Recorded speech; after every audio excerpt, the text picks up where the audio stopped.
Hello and welcome to the One Degree Show. I am your host, ELLAMAE, and join me as we talk to elite entrepreneurs about the one connection, the one person that changed the trajectory of their business and their life. Let's get into it.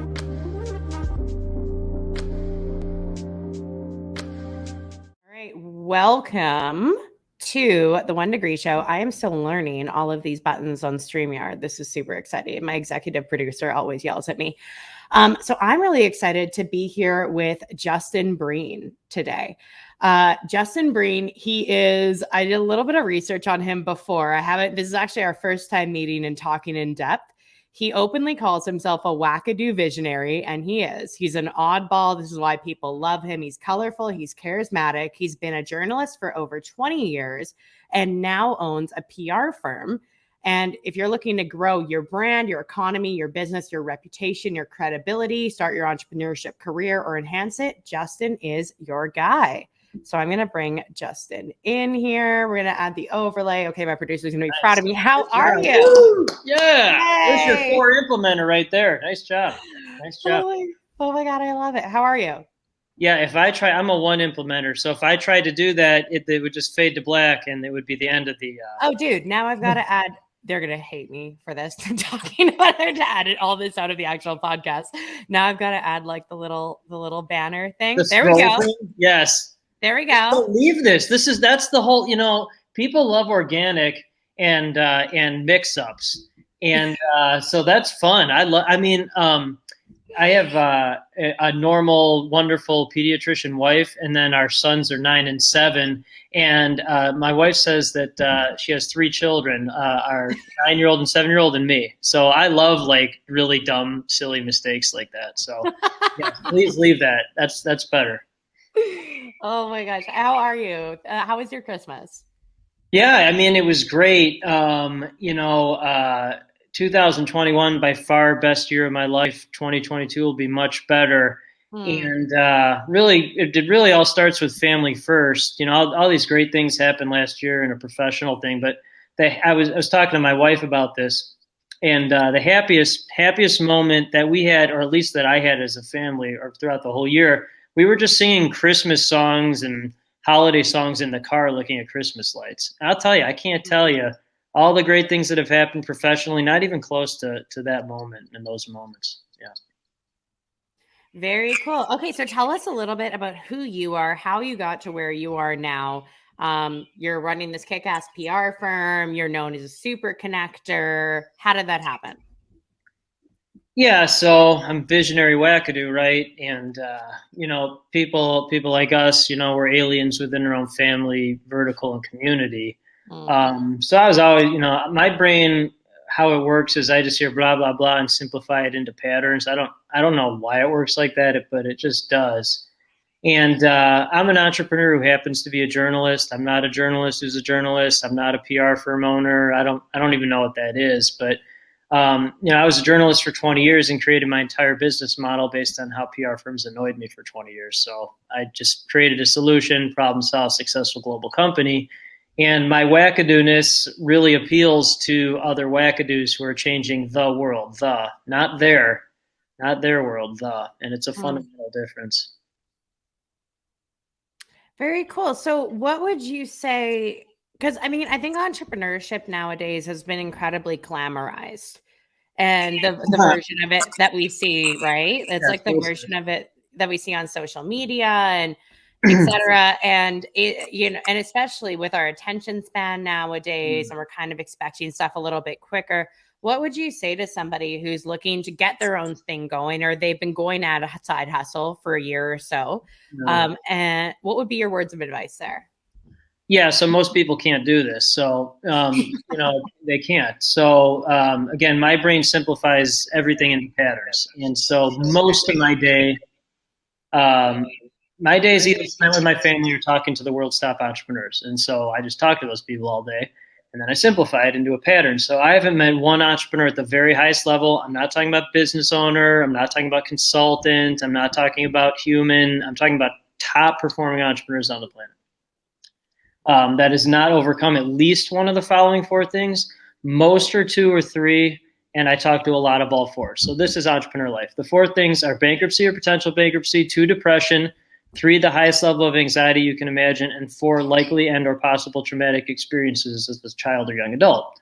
So most people and business owners and consultants, they use those 4 things as excuses their entire lives. Entrepreneurs at the highest level, oh, figure it out, execute, figure it out. Absolutely. And being with your background in PR, what do you think are some of the most important things when it comes to showing yourself online that businesses should be focused on? Yeah, nobody cares what you do. I mean, so, I was listening to your interview with John Benson. He had a good point. He had a good point that nobody cares about what you do for the most part. And so as a journalist, I was a journalist for 20 years. So every day, hundreds of times a day, I received these useless press releases from people I didn't know. And these press releases talk about what somebody did and nobody cares. So, okay, created a solution to that problem solved, successful global company. So the stories that my firm does talks about who someone is and blends in a little bit of what they do. But nobody cares about what you do for the most part, but if they care about who you are, they will care about what you do. And I mean, so that just solved that problem. And so I just only partner with visionaries who are changing the world and will make the investment, not an excuse. Because at the highest level, people don't make excuses. They just make the investment. Yeah, definitely. You bring up a really good point there where like nobody cares about what you do unless they care about who you are. So what are the easiest ways to create connection? And of course, we're not looking to appeal to everybody, but to create the connection with the right people so they do know about you and care about who you are. Right. I mean, so that's a good point. And talk is completely meaningless to me without actually doing something about it. So I'll start with that. So I haven't done outbound sales or gimmicks or marketing or any of that other nonsense in years because my directness weeds out nonsense and attracts people who will just make the investment. And then those people introduce me to other people who just make the investment. Because when you hang out with abundance visionary investment, they hang out with other abundance visionary investment, and then cost scarcity, people hang out with other cost scarcity people. So the directness will weed that out. And the beautiful thing is once you find those people, they're hard to find at first because maybe they're 1 out of 1,000, maybe. I mean, but so you're surrounded by cost scarcity. And so again, if you're an alien like me, then eventually you just find people who are like you. And then the people who are like me are in 2 of the top entrepreneurial groups in the world.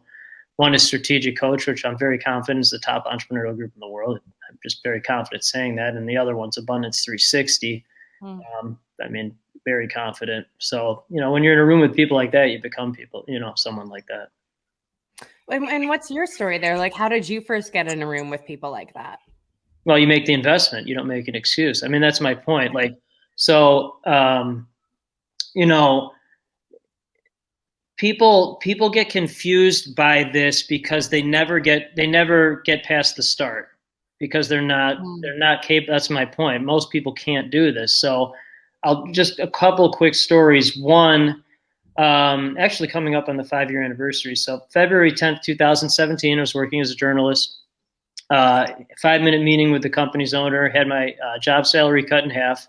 It's what happens in journalism. So tried to find a job, couldn't find a job. Incorporated April 16th, 2017. Over the next 6 weeks, reached out to 5,000 people to find first 5 clients. So 1 out of 1,000 said yes. 999 no's for every yes. Got the 5th client June 1st, resigned June 2nd, and then Robert Feeder, he's top media columnist in the Midwest of the United States, did a story. I'd started my own firm. So most people can't do that. They're not capable, and that's fine. But most people can't do that. That was just to start the company. Okay, so we'll get over that fact that most people can't do that. So if you can do that, the first quote unquote networking group I was in was $200 a year, and I'm actually still in that because I'm loyal. But then it was always an investment. It was never a cost. So then I joined a 500 a year, then 1,000 a year, then a 2,000 a year, then a 5,000 a year, then a 10,000 a year. And the 2 I mentioned before, they're 25K a year each. And what I found is those are the people they're the only ones that understand what I'm talking about, because a bigger investment is a smaller room with people making bigger impact. So bigger investment, smaller room, bigger impact.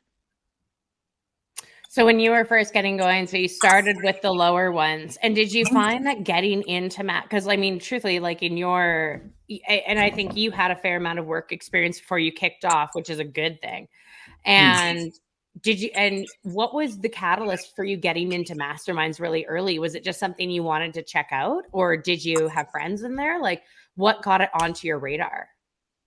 Yeah, so as a journalist, you're endlessly curious and an endless learner, and you endlessly talk to people. So that's a good place of doing it. And again, it was never a cost. $200 a year, not a cost. It's always been an investment.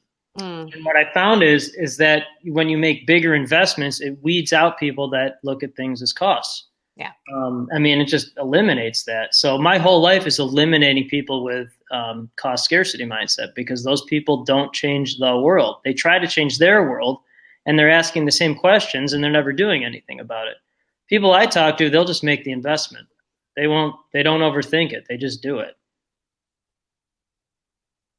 Absolutely. So when it comes to PR and putting ourselves out there, coming into 2022, like one thing that was really interesting with 2021, TikTok was the most visited site. 2021 beat out Google, beat out Facebook, beat out everything.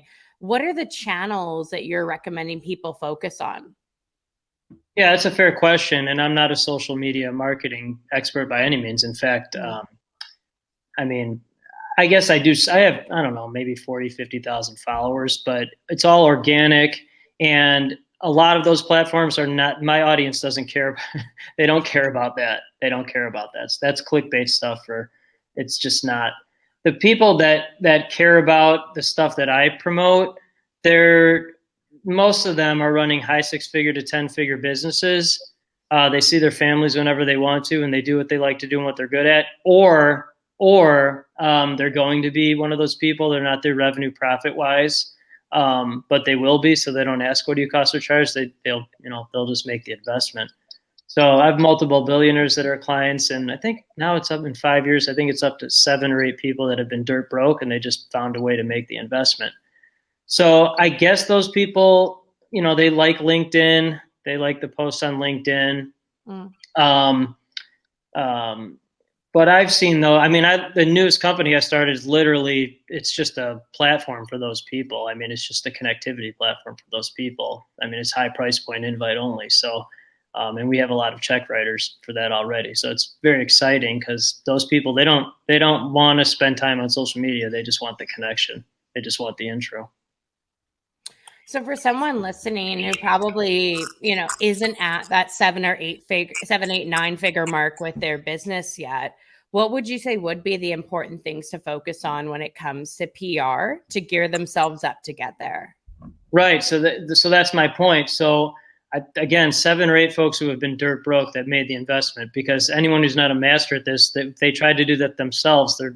That's not, you find the best person to do it. So, and it's, I don't know, they've taken out second loans, extra credit cards.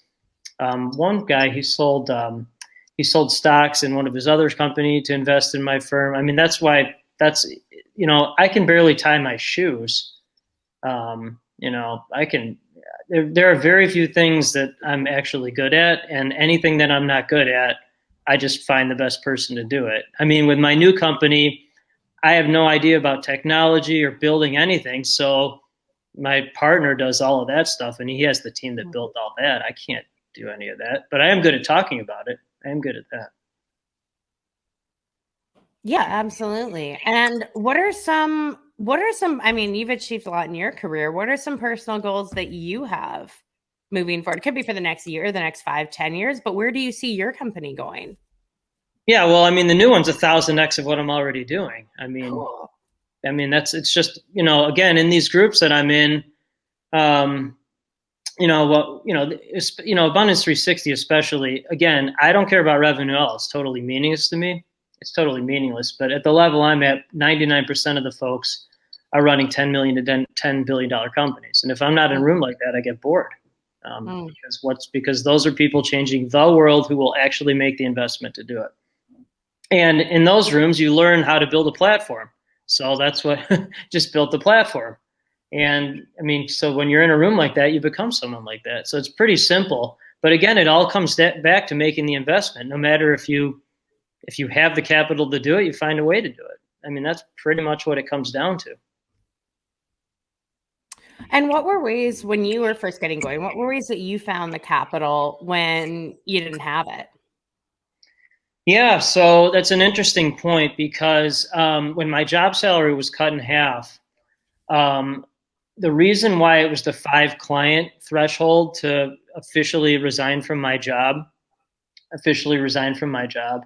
was that amount from those 5 clients was the same as what I was making on a monthly basis prior to job salary cut in half. So it only took me 6 weeks to do that because I'm activate, maximize, achieve, and I don't overthink, and I just do it. I just execute. Because at the highest level, you just do it. You don't. That's my point. That's most people can't do that. So and then the company, the first one's always been very profitable because I don't care about revenue. Profit is all that matters. And the first big client I had was Allstate, and they reached out to me. I never reached out to them, but I just put myself in the right position for them to reach out to me. Awesome. That's really cool. And so the premise of the show is really around what's the one connection, the one person that really changed the trajectory of your business, your life, whatever is most relevant. Who would you say that person's been for you? Yeah, I mean, it's my father. Is, was, always will be. So what do I mean by that? My father, he was 61 when I was born.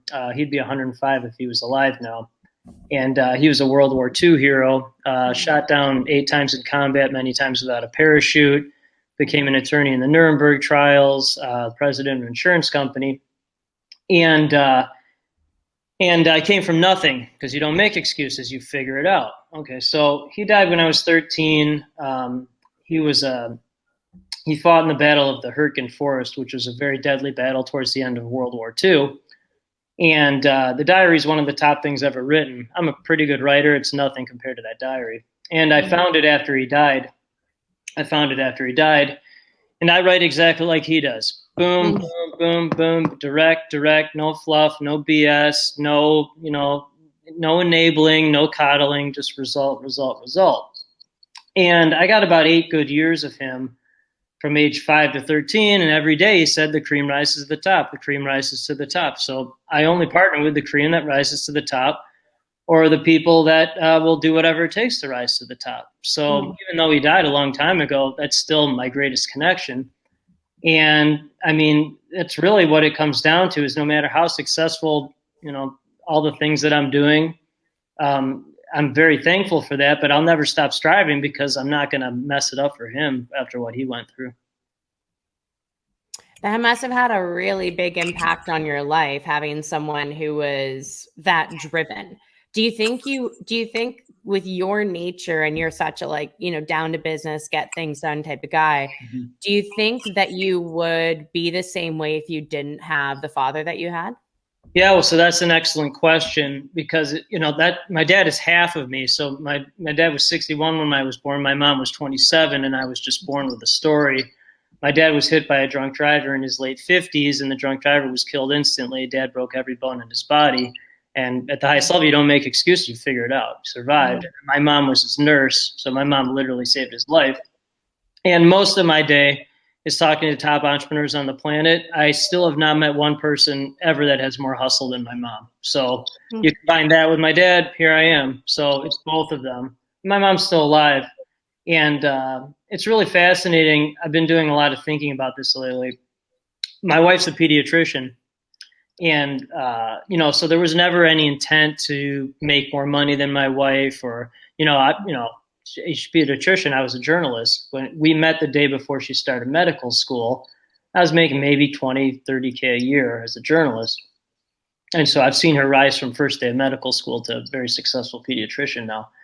And my mom has always said, I don't know how she knew this, but she's always said that I'd make a lot more money than my wife. And I didn't even understand that. But my mom is a true hustling visionary at the highest level. And she just saw that.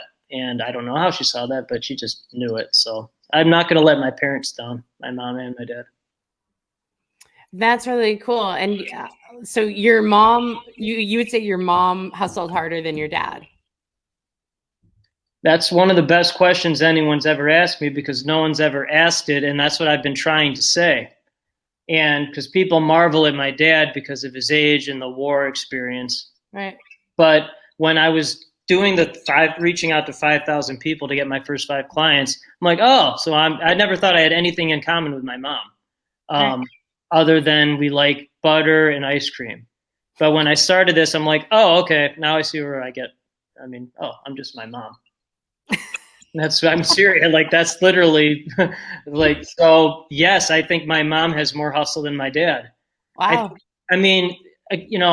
We had a giant launch party I've met my business partner once. He's in San Francisco. I'm in Chicago. And one time we met in person was we had a really big launch party at Chicago Yacht Club with all these people from around the world, these amazing entrepreneurs. I'm very thankful for that.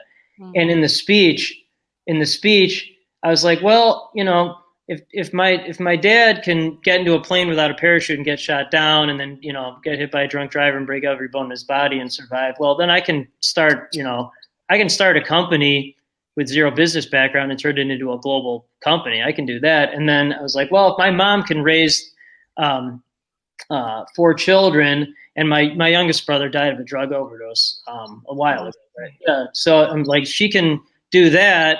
Well, then I can, start a second company with someone I've never met in person until today. And then, if my wife can get through medical school, again, we met the day before she started medical school, then I can do this. This is easy. So it's really just putting things in perspective. Like, all the stuff I've been through, it's nothing compared to those 3. No, of course. So you're one of 4 children? Yeah. So my older half sister, she's 6 years older than me. And then my youngest brother, he'd be 41 now. I'm 44. And then I have another brother who's 43. Cool. And did they, for your older siblings, did they take the same route that you did? Like, did they go into the entrepreneurial world? So here's another, these are good questions and I appreciate them. So my mom would have been me if she had been born in 1977 and was not born in 1949 and didn't have children. So my mom kind of coddled my other siblings. And with me, once I graduated college, because I think she saw me in her, she's like, get the F out of the house. You're getting a job. So no, my other siblings didn't have the same path. But I think my mom's like, she saw that in her, and I had the opportunities that she didn't have because she had kids young. And, she got her bachelor's degree when she was 40, something like that. And she's brilliant. And so I'm like, oh, I'm just kind of my mom. Yeah, the reason I ask is I think it ties back to what you were saying before with, like, most people can't do this. They can't. Because if most people could do this, they would do this. If most people could see their families whenever they wanted to and build 2 global companies that only partner with the top people on the planet and do what they like to do and what they're good at, they would do this. But they can't overcome those 4 things. They make excuses their whole lives with those. They can't do it. Why do you think that is? Because they're surrounded by cost scarcity and they're not meant to be top performing entrepreneurs on the planet. If everyone was top performing entrepreneur on the planet, nothing would get done. There would be no integrators or people following through. The world needs more non-highest performing entrepreneurs than high performing entrepreneurs. I just choose to only partner with people like that because I know they're the only ones that will change the world and make the investment to do so. And they're the ones that employ everybody else. So that's how I change the world. Yeah. It's interesting, right? To look at, like, even with your other siblings, you guys are raised with the same set of parents, the same environment, right? The same amount of opportunity, like same household. People like me are usually aliens in their own family, community, and vertical. I see that same thing. So there are exceptions to that. There are exceptions where there are some siblings that are both very entrepreneurial minded, or the children come from very high level entrepreneurs, but for the most part, aliens. And the best part of being an entrepreneur by far, there's not even a close second, is that my sons, my sons who are 9 and 7, they get to see that this world even exists, because most people they have no idea this world's even out there. They're in the time economy, paycheck economy. They have no, must go to college economy, which is fine, by the way. But they don't even know this world is possible. So the conversations that I have with my sons are about simplifier versus multiplier. It's about being an entrepreneur. It's about Kolbe score. It's about making big investments. It's not about, we talk about math and reading and stuff, but that's the biggest joy, that I get to, share this with my kids. Mm. Do you think if more people had those conversations and dove into those topics more and really were interested in them, do you think we would have more game changers out there? Well, I think to answer your question, that's the reason I'm having these conversations with my kids, so they can have them with their kids or their, nieces and nephews or their friends. Right. And, the world overwhelmingly is cost scarcity, because we've been taught cost scarcity from, if you look at education as a whole, and I know it's important to read and write. And I got a full academic scholarship to college. I'm very thankful for that. I got a high ACT score, all that stuff. But for the most part, college teaches you competition. Like, you must get highest score, you must get best grades, you must get top ACT score. You're trying to beat out competition. And at the highest level, there is no competition. There's only collaboration. I'm not competing with anyone. I'm only collaborating with top people on planet, and they create opportunities for me and I create opportunities for them. It eliminates all this cost scarcity gimmicky stuff that most people are living in. I think if more, because it's mainly an entrepreneurial audience that tunes into my stuff. But I think if more people who, when they're at the 5-6 figure level, took that approach of, hey, I don't care what so-and-so's doing on Instagram or whatever. I just want to collab with as many people as I can. 100%. Yeah. Well, here's the other interesting thing too. Again, my brain simplifies into patterns. That's just how it works. And then I learn. And then when I see the pattern, I do something about it, right? Mm-hmm. So the people that are 5-6 figures and don't collaborate, they're business owners. They're not entrepreneurs. So business owners care about revenue, office space, bottom line, whatever that stuff is. I don't even know what an S Corp is. It's totally meaningless to me. True entrepreneurs at the highest level, they care about purpose. They care about spending time with family. They care about creating value. They care about collaborating. So people like me, the minority of minority of minority.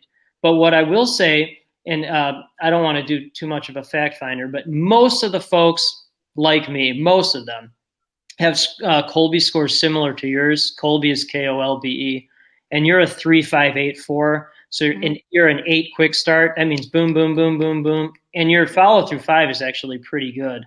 It's pretty good. Most of the folks I talk to are like 3-3-9-3. So they're ADD diagnosed or undiagnosed. And ADD is not a disorder. It's a sign of genius. And, I have a unicorn score because I'm 8-6-7-1. So I have high fact finder, really high follow through for an entrepreneur, and high quick start, which is it's just very rare. So I can work with all these multiplier, ideator, futurists who are all over the place and immediately simplify and activate their message or connection. It's very easy for me. Very well. And if you're unfamiliar with what we're talking about, it's the Kolbe.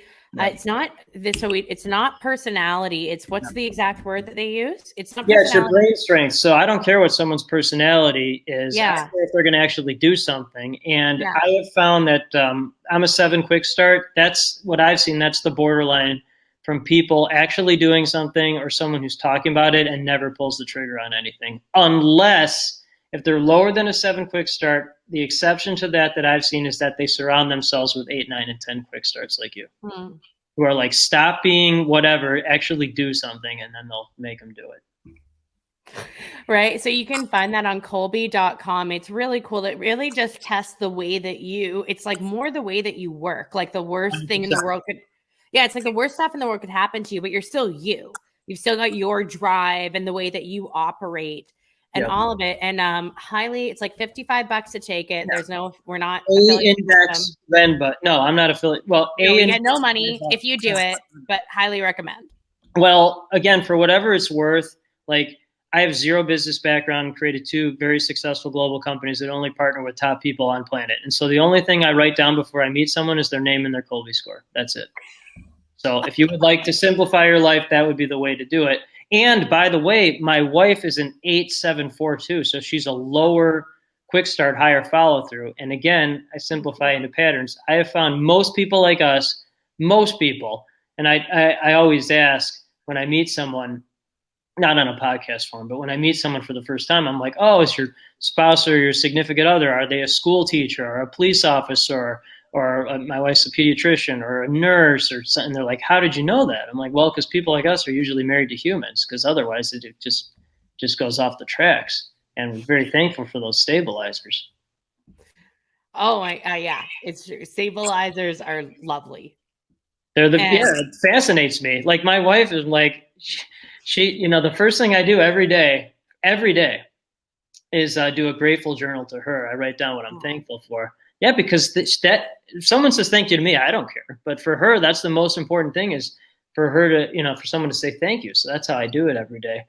And, I have 2 wonderful kids, this, great life and network and company. And my first book, my entire acknowledgement is to my wife, who's given me a wonderful life in every way imaginable. That's it. That's like literally the entire acknowledgements, because without her, not a good situation. Oh, that's awesome. Okay, cool. So let's finish up with some rapid fire questions. These were 100% stolen from Tim Ferriss, if they sound familiar, because I like them. So what is the best thing that you bought lately that's under $100? Yeah, probably this book right here. This one. Yeah. Oh, cool. Yeah, is that a Robert Greene one? It is, yeah. It's a simplification of all the Robert Greene books by Robert Greene. So it's a good one. I love it. Next question. What is the book that you gift the most often? This is hilarious. I have it right here. Yeah, so there you go. Ah, nice. I haven't read that one yet. I read Who Not How, but not Gap and Gain. So full disclosure, I'm very thankful for this. Ben Hardy interviewed me for this book, so I'm in one of the endorsement things. And then I'm in Ben and Dan Sullivan's the co-founder, strategic coach. So again, top entrepreneurial group in the world. So that one, the reason why I held that one up is because entrepreneurs, again, not sunshine and rainbows. It's the hardest thing you'll ever do. And even the highest achievers, they get very despondent, because they're like, why am I not doing this? I have all this, but I should be having this. And so that book is incredibly important for changing your mindset about what actually matters. Wow, cool. I'll have to pick it up. That's awesome. Oh yeah, that's a 10 out of 10. Yeah. Cool. Okay, good to know. And last one, if you could have dinner with anybody, dead or alive, real or fictional? Yeah, my dad. Your dad? Yeah, I mean, I haven't seen him since I was 13, so that was 1991. So yeah, that's not even. Yeah, I love it. Okay, where can people find you? Yeah, I don't usually talk about my website, but I will in this case, because there's a reason. So the website is brepicllc.com, BREPICLLC.com. And the reason why is that there's a mindset scorecard on there. It's a 5-minute survey, and people really like taking it. And people actually qualify or disqualify themselves with their own mindsets. I strongly encourage folks taking it there. I love it. All right. Well, thank you so much for being here. It's been an absolute pleasure. And everyone else, thank you for listening, and stand by for this quick message. This broadcast is brought to you by WINJECT Studios. We are an all-in-one educational platform for podcasters that revolutionizes how hosts leverage content to increase engagement with listeners, downloads, and income. We come together to focus on community, collaboration, and collective impact. For more information on how you can interact directly with our hosts, access exclusive live content with offers you can't get anywhere else from our official partners, join our purpose-driven community by visiting www.winject.com. If you're ready to build a career doing what you love, then we're ready to see you there.